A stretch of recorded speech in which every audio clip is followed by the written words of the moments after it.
unemployment becomes one of the biggest demons in our country. And until we understand that concept well,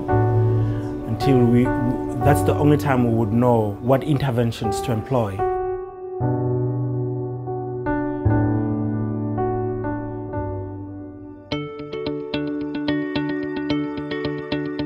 To understand the problem of unemployment, a group of academics, community representatives, and business leaders are meeting to exchange ideas. The group is known as URAB, the Unemployment Research and Advisory Board. What we try to do is to involve a wide variety of people from different walks of life. So we've got somebody like a young entrepreneur, very young. We've got people from government side, we've got community activists, we've got business people, but all of these people are more or less centered around our research area that we focus this research on.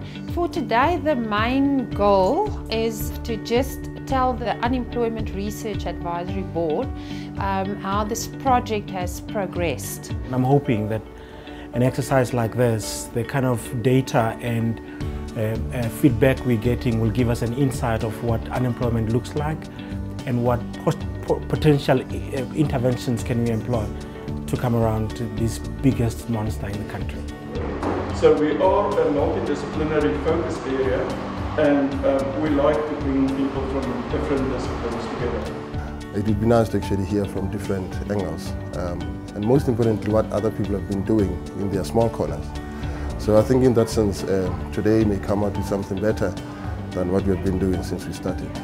After the Optentia research team reported back, the members have the opportunity to share their views on some of the topics raised. There's no jobs, first things first, there's no jobs. Second thing, our state cannot help us. The task is too great for them. And then it's up to our own selves. It's time we take matters into our own hands. You might be qualified, you might be skilled, you might be eager to go, but only to find that there's no opportunity or no one is willing to give you an opportunity. We encourage our people to do any job that comes. We've got a lot of people, you know, who are wearing overalls from the universities. Now, for members of the community, they mustn't be ashamed to be seen in overalls. There is a lot of work that people can do. But the fact that there's hope is very motivating. To promote employment, I think business needs to, number one, procure locally. It makes sense because then the local suppliers will be able to employ other people.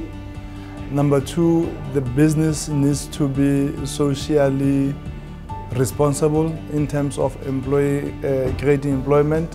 We are trying to implement that thing of let's support each other around the VAR local businesses so that we can keep our money in VAR. So I think there are a lot of things that research has shown us that the unemployed can do in order to help themselves and maybe deal with the challenge of unemployment. I think the very first one is that they need to grow their network. Over 88% of the jobs are actually given out through networks and relationships that people have. So it is key that if you're unemployed, you expose yourself, you grow your network, know more people, make sure that you are known, register for various programs that exist, register with organizations, NGOs that are doing work. The advice that I can give, actually they need to be motivated to have self-confidence, because being unemployed, sometimes we say it's something that you choose, but if you do want to work, you can do something about your life. At the end of the third annual URAB meeting, researchers gained valuable insights into unemployment. So I come from Belgium, overseas as they seem to call it here, from Europe. And what I've learned so far is that well, things about unemployment are partly similar and partly different in a certain degree. I think that there's lots of similarity. If you look at the way people experience unemployment, the most important aspects that they discuss relate to this very famous needs of the Yaoda model. So people don't have money, the time structure is lacking, that also makes it more difficult to get in contact with people. So some aspects of the experience are very alike as what we find in Europe. And if I look at the typology that I once developed in Belgium, or in Flanders, you can find more or less the same types.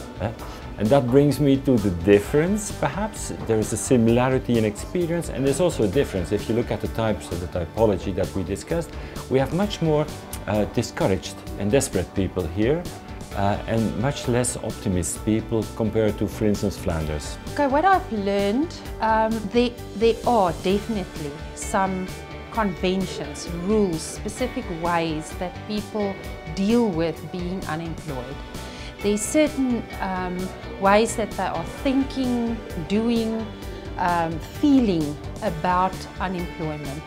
And what we need to be cognizant of is the fact that these people need assistance to get a mentality of that they mean something and that they can do something in the community. So I feel like this process is beginning to answer some of those questions, or at least starting to pose some of those questions so that we can be able to define responses in a more structured manner and in such a way that it responds to the nature of unemployment, both in terms of how it appears as well as at a psychological level.